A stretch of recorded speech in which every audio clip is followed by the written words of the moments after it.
right, we're going to go ahead and get started so we can get to that wonderful lunch that's sitting on your table. Yummy chicken salad. My name is Jennifer Bayless with WLKY News. I anchor the 6 o'clock news Monday through Friday with Rick Van Hoos. One of the reasons that we have partnered with the Morton Center is because we have dedicated this year to addiction recovery, and we are trying our best to do our part in our community, Kentucky and Indiana, to provide education, resources, and information to families and people who are in the middle of that battle. We, on a regular basis, have phone banks where we provide folks from the Morton Center, the healing place, who can provide information and resources, connect people to rehabilitation centers when they call. We do get a lot of calls. I don't know if some of you have been involved in our phone banks, but the phones ring off the hook, and we really have helped several people get connected to addiction recovery and information. We get a lot of calls more from family members than people who are actually in the middle of the addiction battle. So we are, I would say, being quite successful about that. We're also, I know we've partnered with the Jeffersontown Police Department. Thank you for being here. Because of their Angel program, we have provided a lot of stories to people and have somewhat assisted in what they're doing.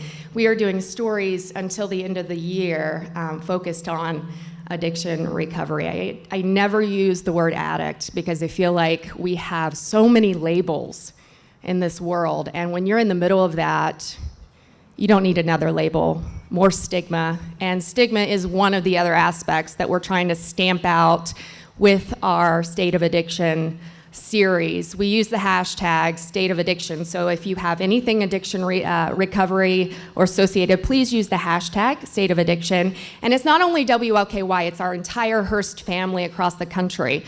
Other TV stations, newspapers, radio that we're associated with. So it's a collective effort from New York City to California. So we're all trying to do our part. We're not just a TV station dedicated to politics. We're really trying to serve the people that we are associated with. I would like to now bring up Father Jerry Eifler to give our blessing for the food.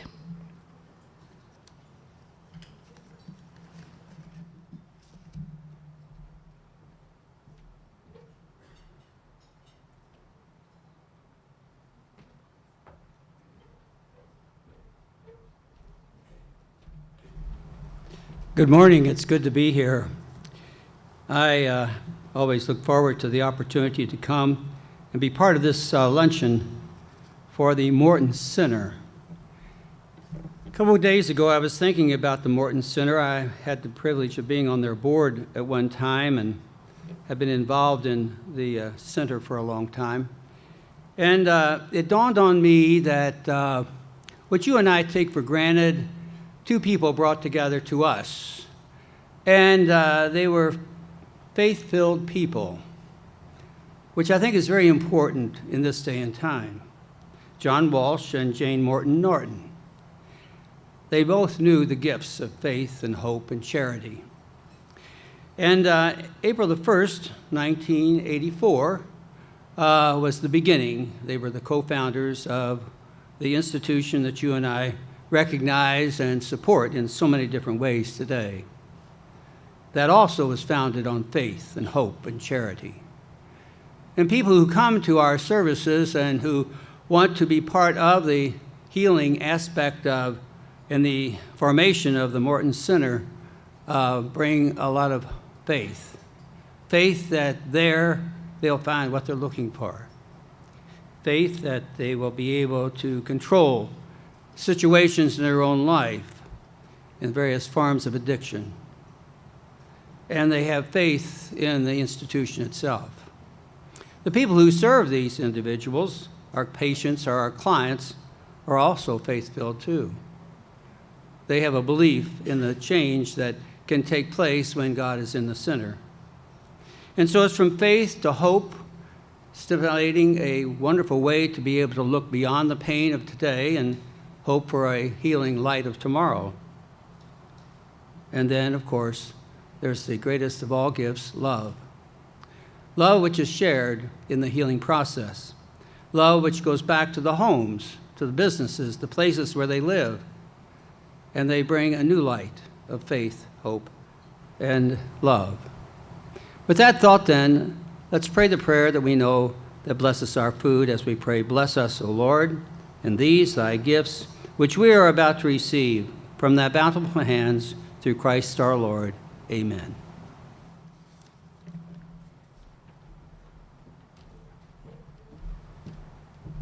I also wanted to mention that I have many family and friends who are in the middle of addiction right now, so I do understand it a little more than some people. And my husband's a police officer with the Louisville Metro Police Department. 99% of his cases are associated with people in addiction. So we both are trying to dedicate this year of what we'd like to call this year of our marriage to serving people who, and serving together, who are in need of help with addiction. Please enjoy your lunch, and we will see you here in a few minutes.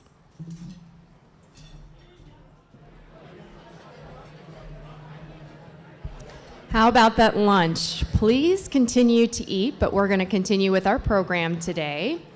There is a chair in the middle of your table. We are going to, if you stick around, you're going to find out what that chair means. It has a great meaning behind our event today, so stick around until the end, and I promise we're going to tell you about it. Right now I want to bring up board member Barbara Ann Hurt.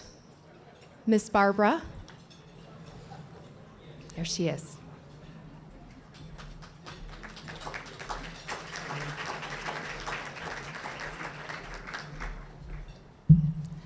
Thank you. And thank you to everyone for coming here today to support the Morton Center. As I am here to offer some opening remarks about the Morton Center and the longstanding partnership with Brown-Forman, my story really starts at an early age. I came from a family who was a beneficiary of many of the types of services that the Morton Center provides. I'm a daughter of an alcoholic father that got sober when I was 5. I'm also the daughter of Mary Ellen Stotman, who's in the room, and many of you know her as a past Morton Center board member. She taught me about the importance of my own recovery as a family member of addiction. I later followed in her footsteps by joining the Morton Center family as a member of the board just this past January. Extending even farther back into my history, I'm filled with a really great sense of pride as I think about my great-great-grandfather, which is the founder of Brown-Forman, George Garvin Brown, who started the company with Old Forester. He changed the industry when he first put his whiskey in a bottle and sold it with a quality guarantee and seal, really, as I like to think of it, creating the first act of responsibility in the industry, which set the stage for responsibility leadership from our company for close to 150 years now. As Brown-Forman is the sponsor of today's luncheon, this also fills me with great pride as I get to enjoy my role in the corporate responsibility department every day. The Morton Center is a critical partner in our work, and I thought it would be helpful to explain a bit about why an alcohol company would partner with an organization that supports addiction recovery. At Brown-Forman, our mission is to enrich the experience of life. We hear it or say it almost every day. For many, responsible drinking enhances their quality of life. It can add to life's best moments and finest experiences. But for others, nothing could be further from the truth. For them, drinking responsibly means only one thing: not drinking at all. I can say without hesitation that Brown-Forman respects this choice and the people who make it. In support of non-drinkers, Brown-Forman started an employee resource group we call Spirit, which I have the distinct honor of co-leading. At Brown-Forman, we are known for making guests feel welcome, both at work and home. The Spirit ERG aims to extend this hospitality to drinkers and non-drinkers alike by creating an environment where all employees and guests feel welcome, regardless of their choice whether or not to drink. A primary role of this group is to help people understand that individuals experience alcohol differently and to promote healthy conversations and behaviors around the difficult issues related to substance abuse with company-wide programming. The Morton Center has been one of Brown-Forman's most important partners in helping advance these educational efforts at Brown-Forman. Starting our Elephant in the Room series back in 2015, Morton Center staff presented on topics about addiction and its impact to relationships, as well as roles as concerned persons. These types of programs are the most visible partnerships between Brown-Forman and the Morton Center. Since joining the Morton Center board, the more invisible partnerships between our organizations have revealed themselves to me, as several employees have shared how the Morton Center has personally benefited them as alumni of outpatient services, as they have looked for support and resources for their children who were abusing substances, to finding support as a concerned person of a spouse, partner, loved one, or friend. Priscilla and her staff have been to our offices countless times in support of advancing their good work, and countless people from the Brown-Forman family have been to their offices to find a safe place to share their stories, find help, and support their own recovery journey. As I think about the many ways I am connected to the Morton Center, the word family comes through in all of them.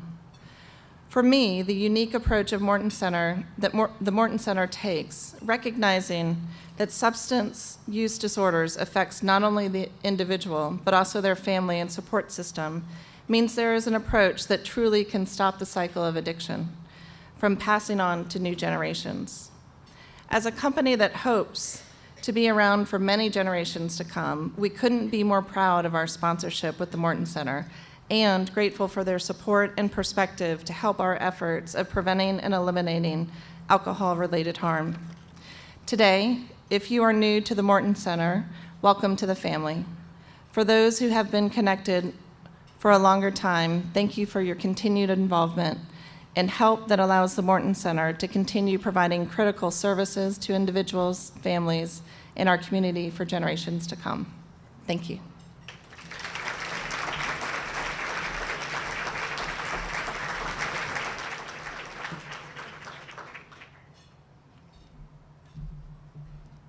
We're going to bring up Priscilla McIntosh, who is the CEO, and we just discovered that our children, our daughters, were friends last year at Christian Academy, and we're in the same class. So, small world, right, Priscilla? Don't tell me stories. No, I won't. Don't worry. Okay. Hi, I'm Priscilla. Well, they say in order to do the job, you have to have some really wonderful people at your table. And so to honor those people at my table with the board, the current board, please stand, and the Morton Center staff.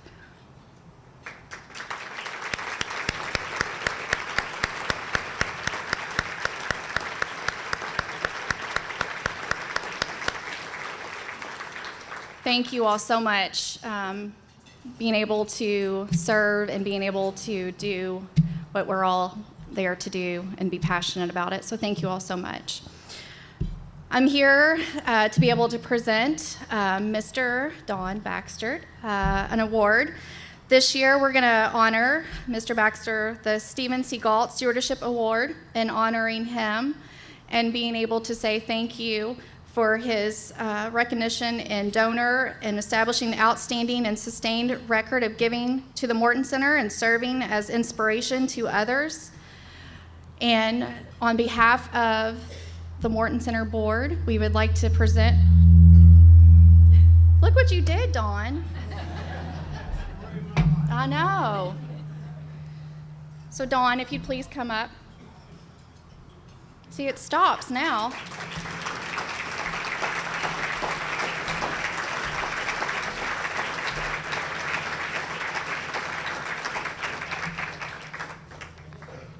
No, don't. Let's not. So I only had the pleasure of working with Don for just 2 years, but he still treats me to a hot brown every now and then. So he was a pleasure to work with, and thank you. Well, So, thank you. yeah, of course. Thank you.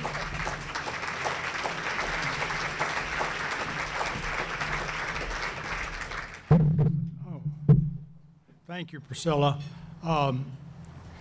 Steve and John Walsh, who is here at this table, got me involved in the Morton Center back in '98. I had been to a luncheon and had heard the story about what it's all about, and I wanted to be a part of it. And Steve and John said, they could use my expertise a little bit, and I was a CPA, so they roped me in, and I enjoyed all of it, every minute. As it says in the program, I was there about 14 years, and I sort of, when I broke my hip, it was a little bit difficult to get around and do all of the things, and I thought, well, I'm old enough now that somebody else ought to take over. So that's when I retired. Today, I was very pleased to find when I got here that my son had flown in from California. And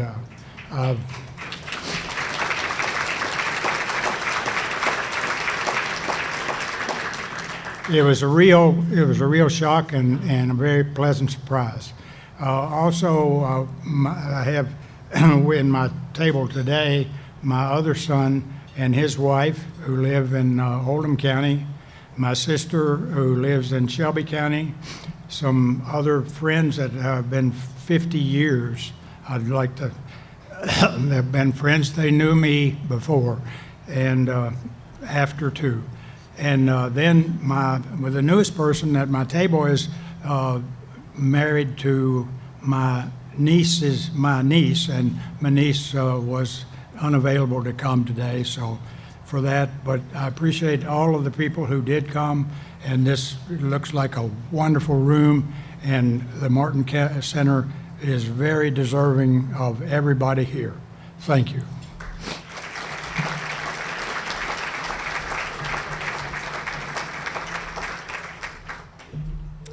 Next up is our keynote speaker, Senator Julie Rocky Adams.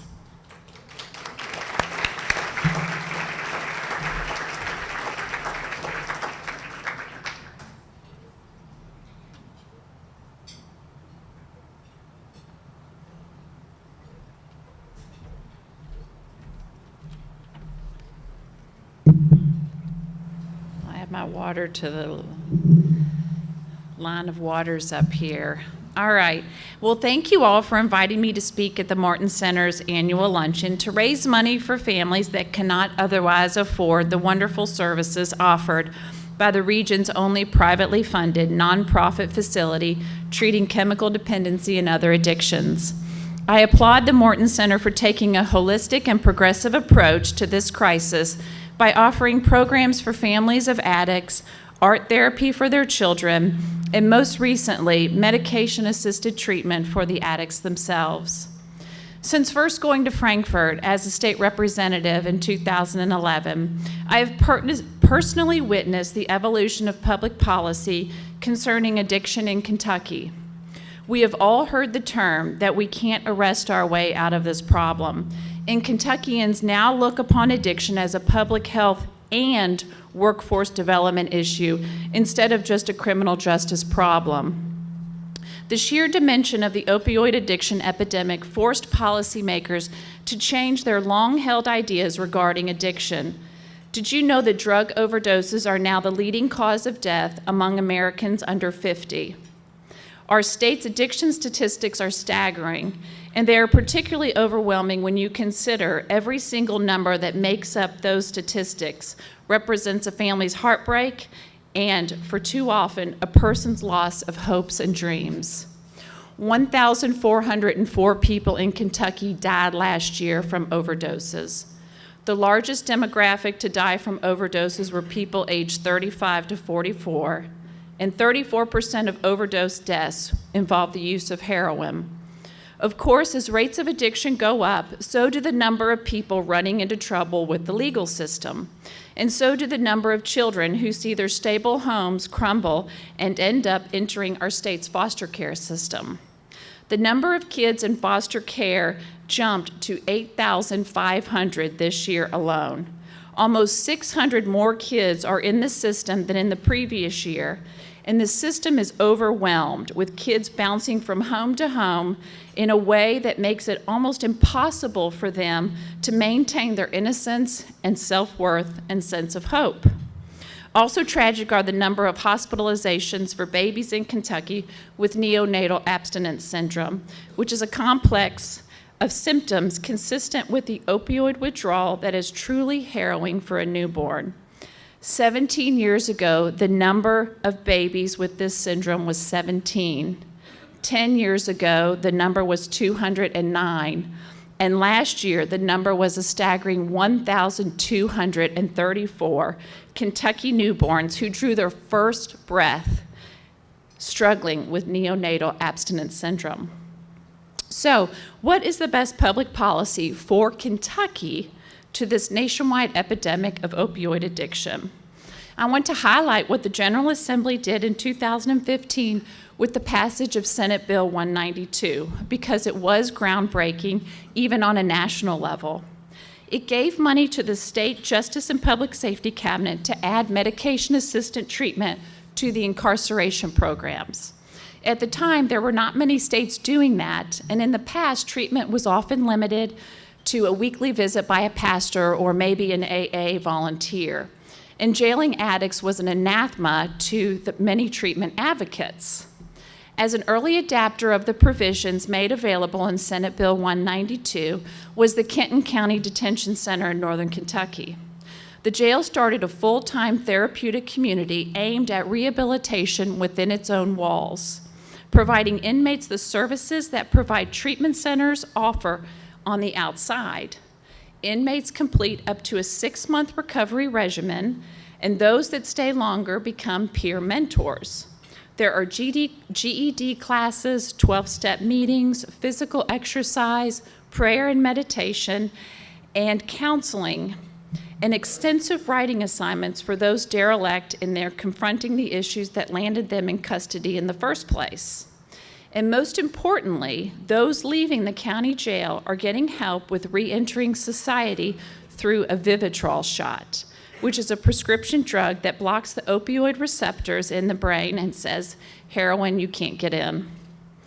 Across Kentucky, families of heroin addicts and people in recovery espouse medication-assisted treatment, and in particular, Vivitrol, and they are very grateful that the state has provided them that avenue. But despite the successes of Senate Bill 192 from 2015, there are parts to it to this day that some regions of the state have been very slow to embrace. And that's because there are extremely complex public policy questions involved, and communities and public policy officials are constantly struggling and many times at odds to find the best approach to this ever-moving target of drug addiction. On the public health side, Senate Bill 192 allowed for a needle exchange, but local communities were initially reluctant to establish these exchanges, and the fact that both county and municipal governments had to agree in order to make them possible was sometimes a hurdle.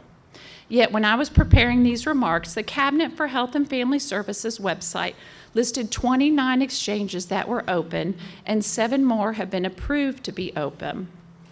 Intravenous drug use is attributable to the HIV outbreak in our nearby neighbor of Austin, Indiana. It now has an HIV rate comparable to those in sub-Saharan Africa. Undoubtedly, this outbreak will cost Indiana millions of dollars to treat these new HIV infections. And recently, the Center for Disease Control analyzed every county in the United States to determine how vulnerable they might be to an HIV outbreak. Of the 220 counties that they identified, 54 were in the state of Kentucky. Kentucky also has some of the highest rates of Hep C. This is foretelling because most of these new Hep C infections are from people who inject drugs and share needles. Hep C rates like those in Kentucky are seen as the canary in the coal mine for an HIV outbreak.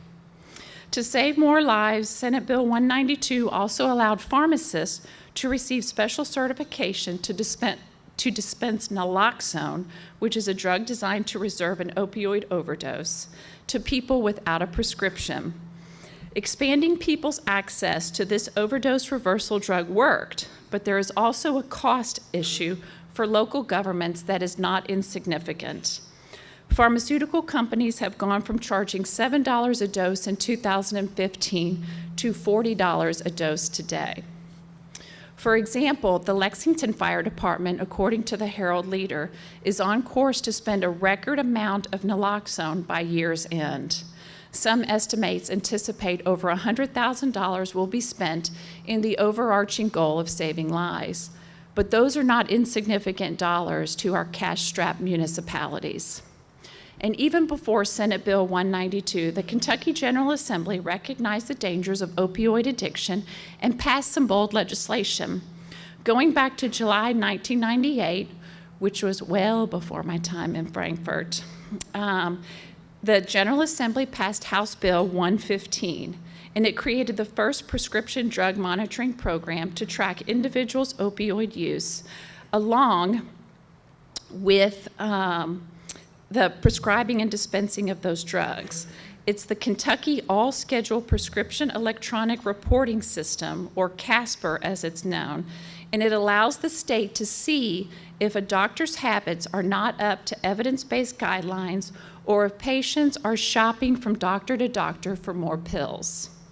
Building on the success of CASPR, the General Assembly most recently passed House Bill 333, limiting some opioid pain-killing prescriptions to just a 3-day supply, rather than the weeks of pills that sometimes patients came home with.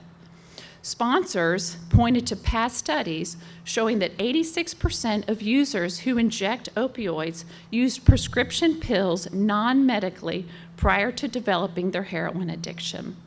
So in the ongoing cat and mouse game between police and drug dealers, House Bill 333 also made it illegal to sell or distribute any amount of fentanyl, carfentanil, or related drugs tied to the increase in overdose deaths in Kentucky. So beyond legislation, Kentucky was recently awarded $10.5 million from the federal government to help carry out many of the goals that these prior legislative bills were intended to cover. This money will be spent on programs for opioid overdose victims, pregnant and parenting women, individuals re-entering society upon release from the criminal justice setting, and adolescents and young adults at risk of addiction. We must do more, however, and addiction and opioid abuse remain one of our focuses in Frankfort. Just last week, the Interim Joint Committee on Health and Welfare held a special meeting on the opioid crisis.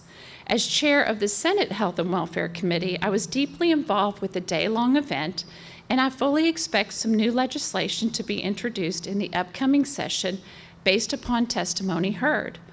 More specifically, I anticipate seeing bills filed associated with enhanced recovery services for pregnant and mothers, removing some additional barriers to medically assisted treatment facilities, but my real hope, and it's a huge priority for me, is that we also see a funding increase for casework and outpatient treatment for mental health services. The more I study opioid addiction, the more evident it becomes that it's also a workforce development issue. Louisville's top employers, such as GE Appliances to UPS, are having trouble finding workers who can pass a drug test. Nearly 70% of the 22 million Americans age 18 or older who use illicit drugs are in the workforce. And the proportion of Louisville area workers testing positive for drugs exceeds the national average by 15%. Results for the region also show drug use among employees has steadily increased over the past 5 years.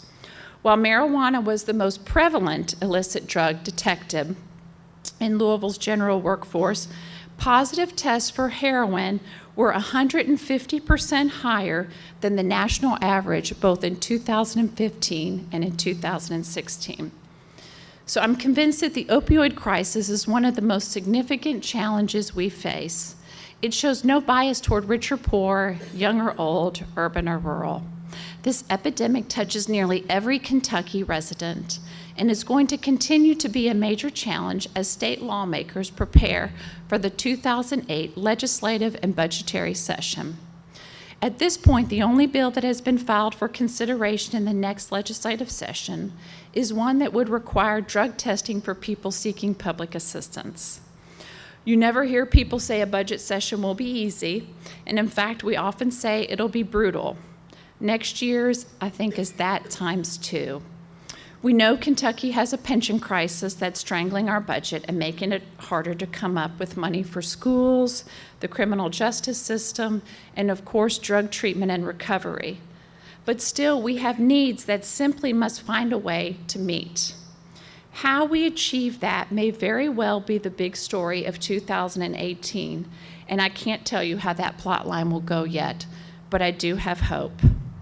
Amidst all of these challenges and the sense that we're up against an unstoppable tidal wave of drug addiction, we must remember that we can celebrate every victory in this fight, every life saved, every family put back together, and we must appreciate that it's places like the Morton Center that give us reason to hope. The Morton Center is the bright light for many of us in Frankfort as we look to it as the gold standard of what's working and what we can replicate. The folks at the Morton Center are truly lifesavers, and I am amazed by the way the center's intervention gives children their parents back and parents their children back. It restores hope in individual lives and hope for our community as a whole. It gives people a path forward out of darkness, and it does this by using some of the most promising medicine-based approaches. But even more than that, through the skill, the care, and love of its workers, they show people that even in their darkest times, that there is a hand that can be grasped. So, thank you.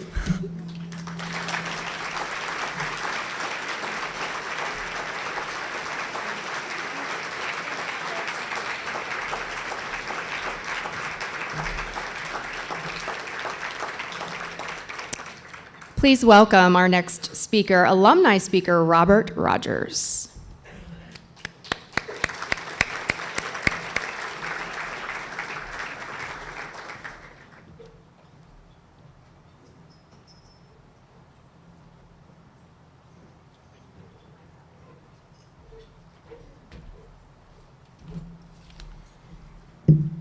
Well, good afternoon.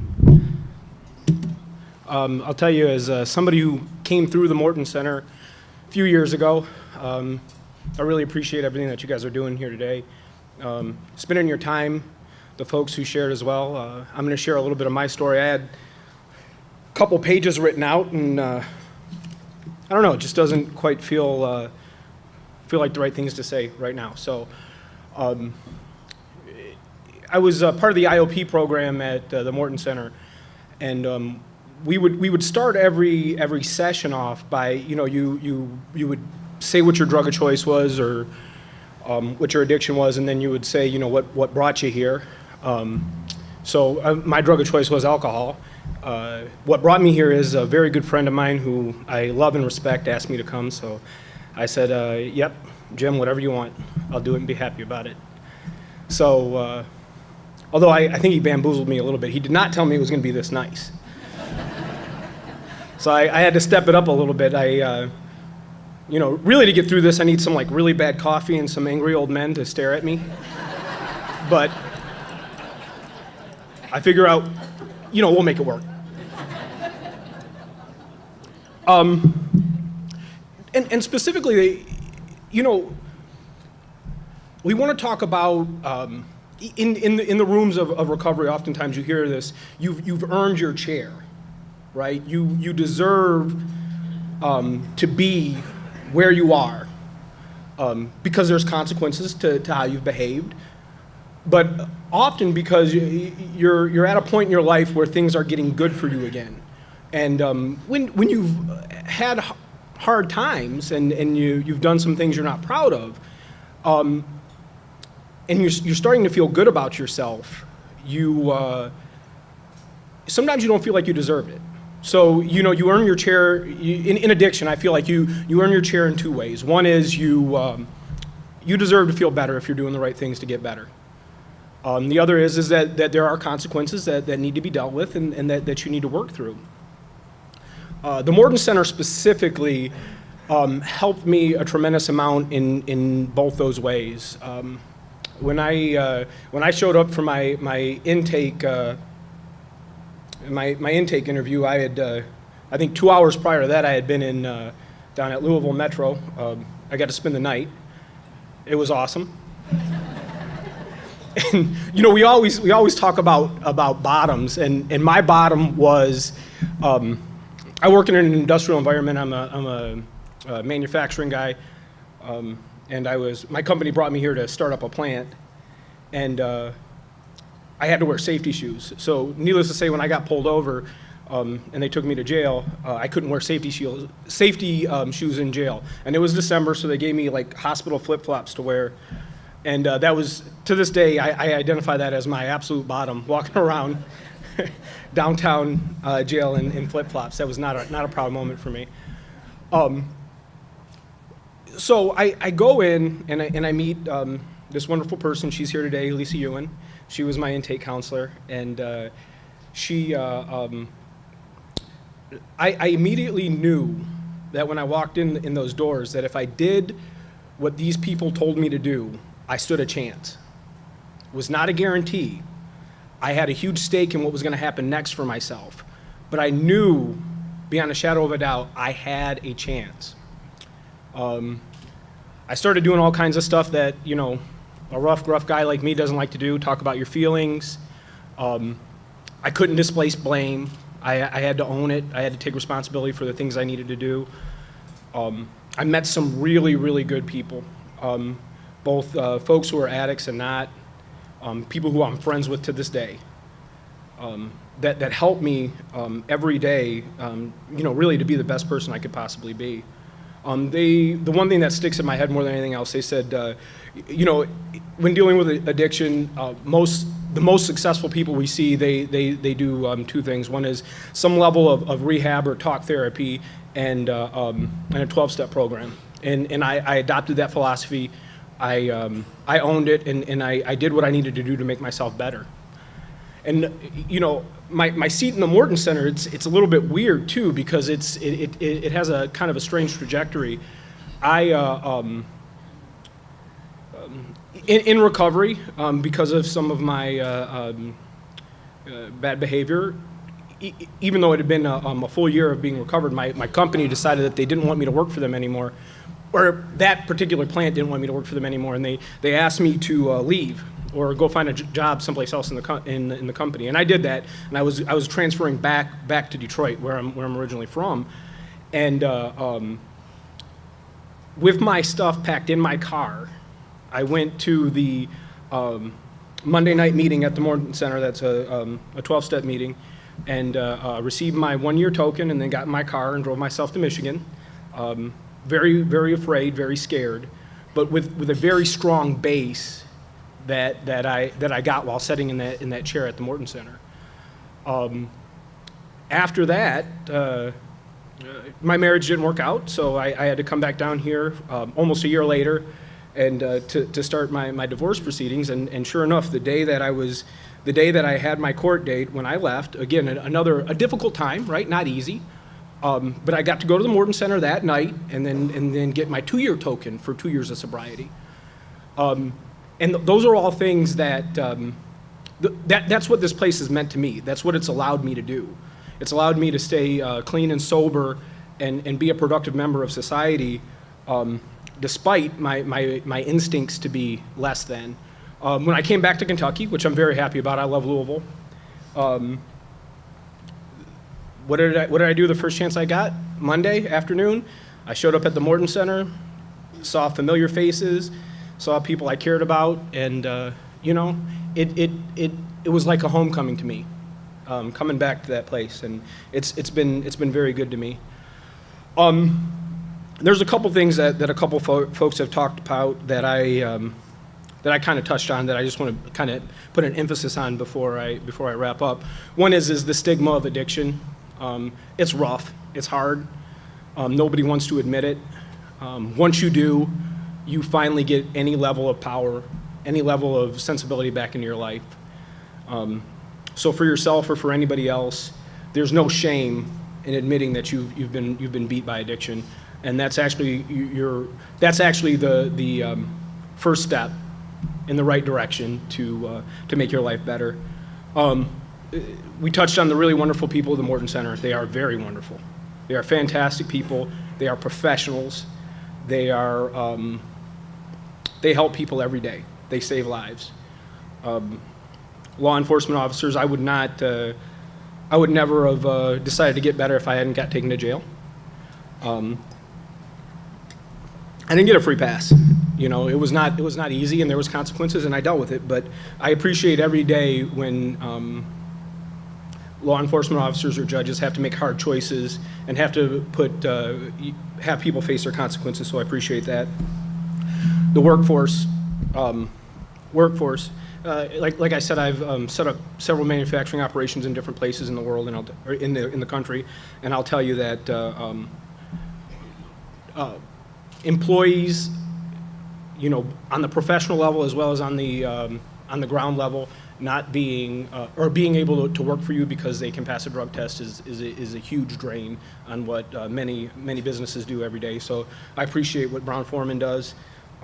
I know there's several other companies in the Louisville area that do the best they can to make sure they keep their employees clean and sober and happy. And to be honest, what we're doing here today is it's a very big deal because I had the benefit of an employee assistance program that could help me. I had the benefit of good health insurance that would allow me to come to some place like the Morton Center. Now, I also believe that there are plenty of opportunities that folks have to get clean and sober and not have it not cost anything. I know for me, I don't think I would be here today doing what I do today if it wasn't for the Morton Center. And the fact that we're making it a priority to give this resource out to other folks that may not have the ability to do it because of their work or economic situation, I really appreciate that as somebody who's continuing to be a suffering addict every day. So I really appreciate you guys. Thank you for your time. Jim, thank you for inviting me. I'm glad I could do this. Yeah, I'm just glad I got done without saying any expletives. So you guys all, thank you very much.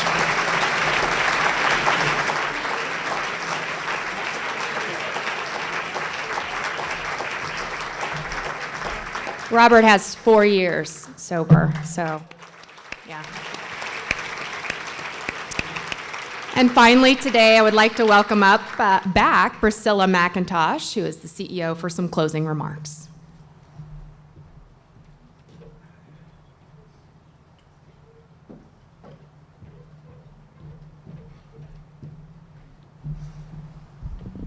Okay, first, you all have to eat the desserts, because last year, all the desserts pretty much got left, and it was not a pretty sight. So please, okay, sorry.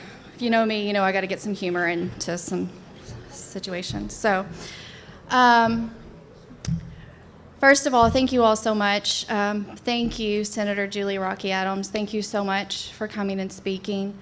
Thank you so much, Mr. Rogers. Where are you at? Thank you so much. Thank you, thank you, thank you. At the Morton Center, we provide services for everyone in the family unit. No matter if it's the child, the adolescent, if it's the individual who's struggling, we provide services for everyone from age 5 all the way up. There's really no limit. And we do that because we all know that it affects everyone in the family. And I know that Jennifer had shared with you all about the chairs, and I know hopefully you all have been wondering what's going on with the chairs. But also, if you have a navy napkin at your place, if you would please stand.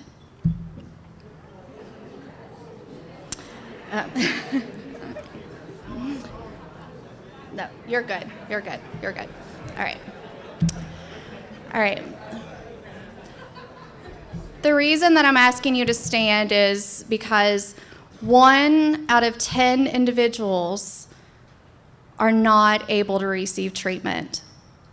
1 out of 10 individuals are not able to get the help that they need. That's individuals that really are walking through the doors here in our community that are not able to receive the help that they need. Thank you all. You all can sit down. No, nobody has to do a headstand or anything. And so, of course, the mission at the Morton Center is to be able to help everyone, not having to turn someone away, because we all know through either our own or through someone that we love and care about how hard it is to make that decision to ask for help. Asking for help and stepping through those doors is the most difficult part.